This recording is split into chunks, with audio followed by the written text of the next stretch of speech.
짱구 친구들 안녕하세요. 반갑습니다. 오랜만에 돌아온 코몽쌤입니다.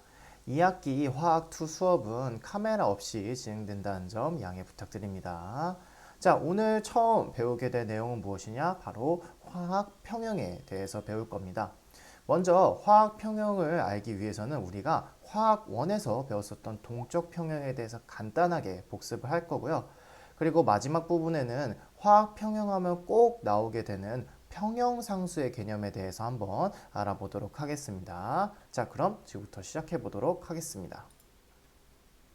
자, 화학 1 수업부터 한번 복습해 보도록 할게요. 여기 보시면 메테인이 산소와 연소하는 반응식을 볼 수 있습니다.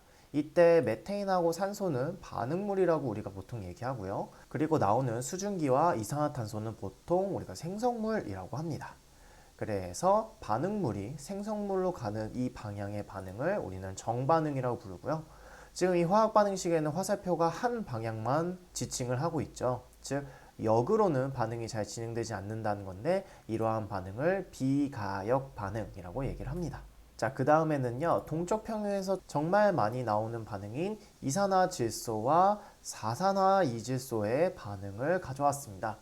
자, 이산화질소는 젓갈색, 사산화이질소는 무색이기 때문에 사산화이질소가 많을수록 무색, 이산화질소가 많을수록 젓갈색을 띠는 아주 신기한 반응인데요. 이때 이산화질소가 반응물, 사산화질소가 생성물이라고 보통 지칭할 수 있겠습니다. 자, 그러면 반응물이 생성물로 가는 건 당연히 정반응이라는 것을 우리가 방금 확인해 봤고요. 반대로 생성물이 거꾸로 반응물로 돌아가는 반응을 우리는 역반응이라고 부르게 됩니다. 자, 이렇게 정반응과 역반응이 모두 가능한 반응을 우리는 보통 가역 반응이라고 합니다. 자, 화학1에서 배우는 동적 평형은 이 가역 반응에서 고려하게 됩니다. 자, 그럼 이제 동적 평형 한번 따져보도록 할게요. 자, 동적 평형이 무엇이냐? 자, 이산화질소나 사산화이질소를 적당히 넣고 반응을 진행시키게 되면요. 각각의 물질들이 농도가 변하다가 어느 정도 일정 수준이 되면은 각 물질의 농도가 일정하게 유지되게 됩니다. 이 물질의 농도가 일정하게 유지된다는 것은 반응이 멈췄다는 걸까요? 아니었죠.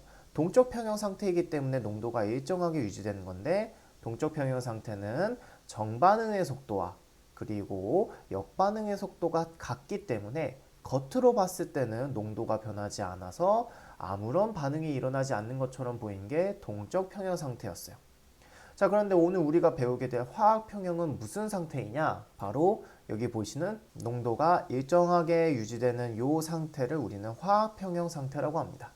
즉, 반응이 진행이 되다가 농도가 일정하게 유지되게 된 그 순간부터 이 반응은 화학 평형 상태에 도달했다라고 얘기하게 됩니다. 그럼 화학 평형 상태의 가장 큰 특징은 뭐냐? 바로 이거죠. 화학 평형 상태에서는 겉으로는 반응이 정지한 것처럼 보이는데 이는 정반응과 역반응이 같은 속도로 일어나는 동적 평형 상태이기 때문이다 라는 것입니다. 반대로 한 번 더 얘기하자면 반응이 동적 평형 상태에 도달하게 되면은 화학 평형에 도달했다라고 얘기하기도 한다는 겁니다. 자, 그럼 선생님이 수업의 앞부분에서 얘기했어요. 화학 평형 하면은 평형상수라는 게 꼭 따라온다고 했었죠. 그래서 같은 반응으로 실험을 통해서 평형상수가 무엇인지 한번 배워보도록 하겠습니다. 선생님이 3개의 실험을 준비했어요. 첫 번째 실험은 이산화질소는 없고 사산화이질소만 넣고 반응을 시켜보고요. 두 번째 실험은 이산화질소 조금, 사산화이질소 조금 넣고 반응을 진행시켜봅니다. 자, 그리고 세 번째 반응은 이산화질소는 있고 사산화이질소는 없는 상태에서 반응을 시킬 거예요. 자, 그러면 이 세 가지 실험을 모두 진행하게 되면 충분한 시간이 지났을 때 이산화질소와 사산화이질소가 동일한 농도로 유지되게 될 것입니다. 그렇죠? 얘네들은 각각 화학 평형에 도달했다라고 얘기할 수 있겠죠. 자, 얼핏 봐서는 이 평형 농도가 굉장히 중구난방으로 있는 것 같습니다. 하지만 이러한 실험 결과 안에서 규칙성을 찾는 게 훌륭한 화학자이겠죠. 그래서 이 평형 농도를 한번 분석해 볼 겁니다. 어떻게? 자, 실험 1에 평형 농도를 지금 보이시는 이러한 수식에 각각 대입해서 계산해 볼 겁니다. 그래서 실험 1 같은 경우에는 NO2의 몰 농도, 즉 0.0540을 분모해 놓고 N2O4의 몰 농도, 즉 0.6430 값을 분자에 넣어서 계산하게 되면요 12가 나오고 다른 것도 계산하게 되면은 226이 얼추 나오게 됩니다. 자, 같은 방법으로 실험 2도 대입해서 계산해보고 실험 3도 대입해서 계산해보면 어떻게 나오느냐? 이런 식으로 대략적으로 나오게 됩니다. 자, 눈치 빠른 친구들은 이미 보이시겠지만 반응물의 농도 제곱분의 생성물의 농도를 한 값이 실험 1, 2, 3과 상관없이 동일한 값을 나타내는 것을 볼 수 있죠. 그쵸?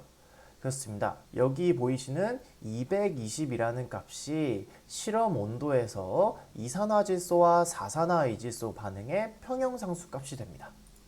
자, 그럼 평형상수 값이 무엇이냐? 화학 반응이 화학 평형에 도달했을 때 반응물과 생성물의 농도를 이용하면요. 처음 농도와 관계없이 항상 일정한 값을 나타내는 농도비를 얻을 수 있습니다. 실험 1, 실험 2, 실험 3 분명 처음에 넣은 이산화질소와 사산화이질소의 양이 달랐어요. 그런데도 불구하고 여기 보이시는 반응물과 생성물의 농도비가 일정한 값을 가졌죠. 이 값이 굉장히 독특하다는 겁니다. 그래서 화학 평형 상태에서 반응물과 생성물의 농도비를 우리는 평형상수, 알파벳으로는 K라고 지칭하게 됩니다. 자, 그렇다면 이번 실험에서 이산화질소와 사산화이질소의 평형상수는 220이 되는 것입니다. 자, 그러면 평형상수가 왜 중요하냐? 내가 초기 농도를 얼마를 집어넣든 결국의 반응은 이 220을 만들기 위해 진행될 것이잖아요. 그렇기 때문에 평형상수를 알게 되면요. 반응이 얼마나 진행될지 예측할 수 있다는 겁니다. 그런 의미에서 이 평형상수 값은 굉장히 중요한 의미를 갖는데 이 평형상수는 정말 중요한 특징 단 한 가지를 가지게 됩니다. 무엇이냐? 이 평형상수는 오직 온도에만 영향을 받습니다. 그러면 방금 진행한 이산화질소와 사산화이질소의 이 실험을 다른 온도에서 진행하게 되면 이 평형상수 값은 다르게 나온다는 거죠. 반대로 얘기해서 방금 진행한 실험과 같은 온도에서 실험을 진행하게 되면 초기 농도가 어떻게 설정되든 결국엔 평형상수가 220이 되도록 반응이 일어난다는 겁니다. 아시겠죠? 자, 오늘 화학평형과 평형상수에 대해서 배웠습니다. 다시 한 번 더 강조드리자면 평형상수라는 것은 반응을 예측하는 데 굉장히 중요한 척도가 되기 때문에 이 뒤에 수업도 이 평형상수를 구하는 법과 좀 더 심도 깊은 내용을 다루게 될 것입니다. 아시겠죠? 자, 오늘 수업 정말 고생 많으셨고요. 여러분, 다음 시간에 봅시다. 안녕!